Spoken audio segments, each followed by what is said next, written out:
80 years on from Memphis Belle's 25th mission and the Dam Busters raid, we pay tribute to them and to all who served in RAF Bomber Command and the US 8th Air Force with the very rare formation now running in from the right.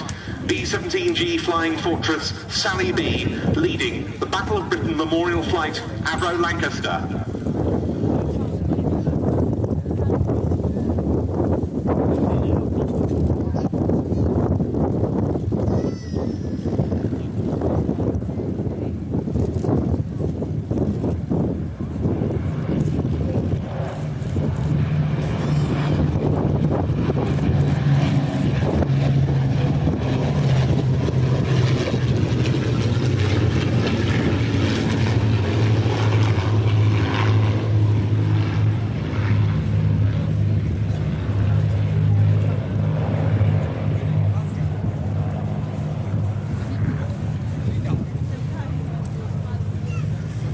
A formation of aircraft that until this weekend hadn't been seen in the UK for 28 years. Both of these types, the B-17 and the Lancaster, were conceived of basically the same role, that of course, a heavy bomber, but there are many differences between them. The B-17 was conceived in the early 1930s with a view to long-range missions, possibly to bomb potential coastal invaders of the US. It was first flown in prototype form in 1935. The Lancaster was, of course, a vastly improved four-engined development of Avro's disastrous Manchester twin, which was a late 1930s design. The Lanc made its maiden flight in January 1942, and to some extent that all helps explain how their capabilities varied. And we'll see a very good example of that now, as the aircraft orbit in front of us with their bomb bays open.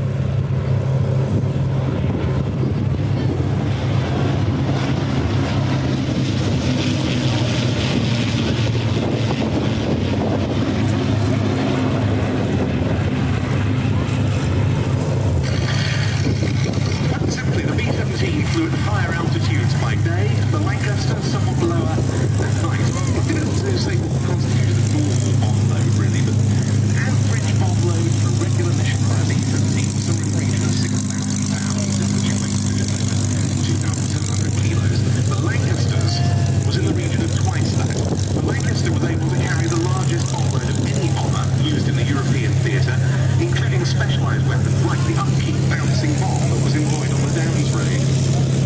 And the 22,000-pound Grand Slam was the bomb able to modify.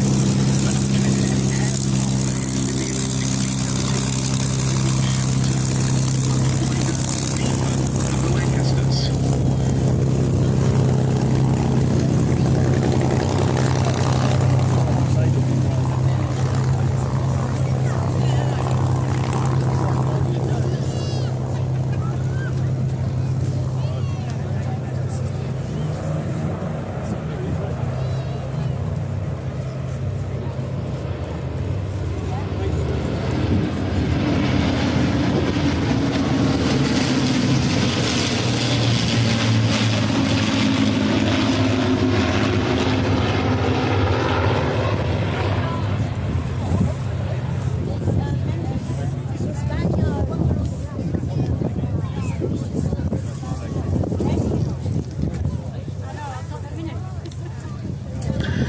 But no matter what the differences were between their mounts, the heroism of their crews was immense, as was their sacrifice. Some 120,000 people served in Bomber Command during World War II.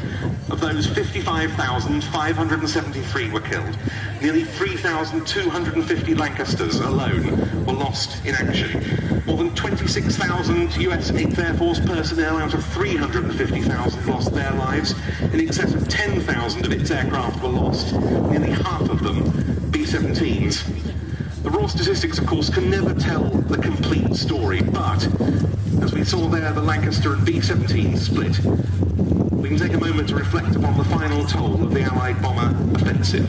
At least 80,000 Allied airmen and around 750,000 men, women and children on the ground.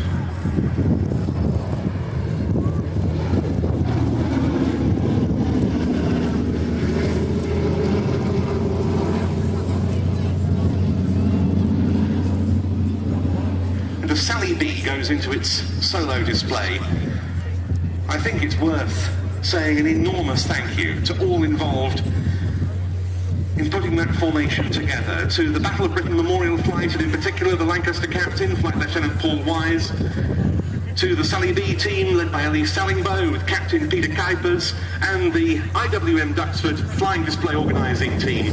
What a magnificent spectacle we've just witnessed.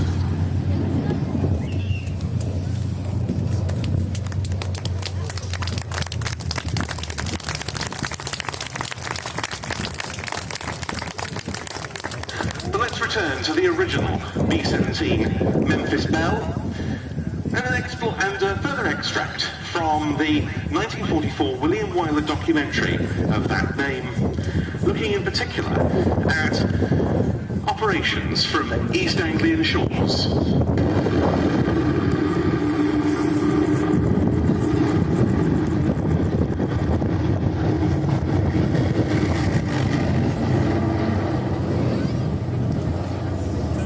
The wheels of the Memphis Belle leave the soil for the 25th time.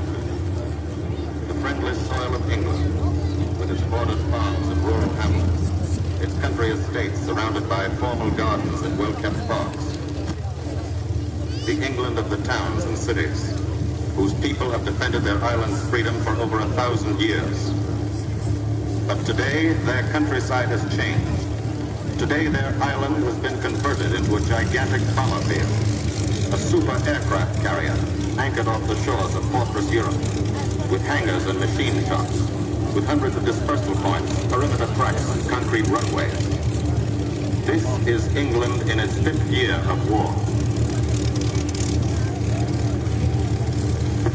And this is the new battlefront, the air front, from which we seek out the enemy.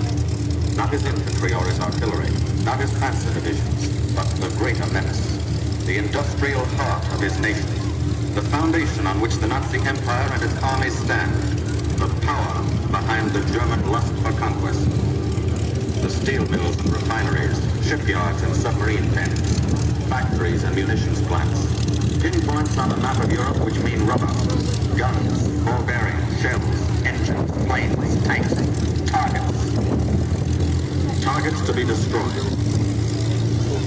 And these are the destroyers, each with a billet To their home bases in East Anglia after missions over occupied Europe. And it offers this passing salute to the members of the Sally B Supporters Club, whose charitable donations help keep this aircraft flying for future generations to honour the past.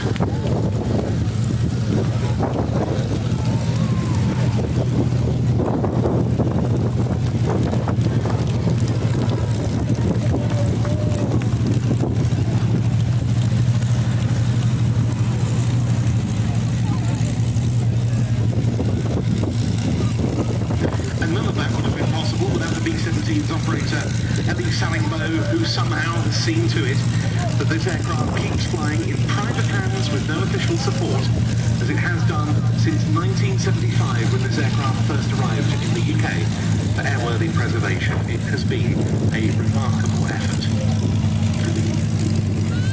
It was on the 17th of August 1942 that the combined Allied bomber offensive began, when the 8th Air Force flew its first raids into occupied Europe after arriving in the United States.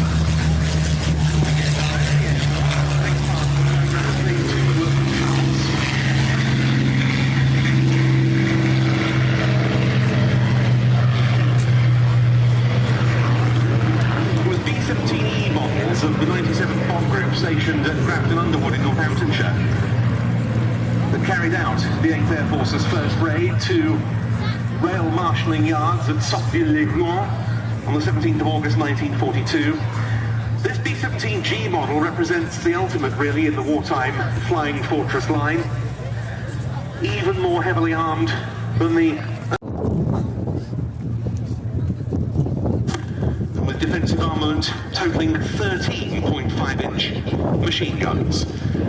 Only one B-17 remains in flying condition in Europe. Sally B operated from here at Duxford by Ellie Sallingbow B-17 Preservation, and there it was, flown quite beautifully by Captain Peter Kuipers and co-pilot Paul Schluer.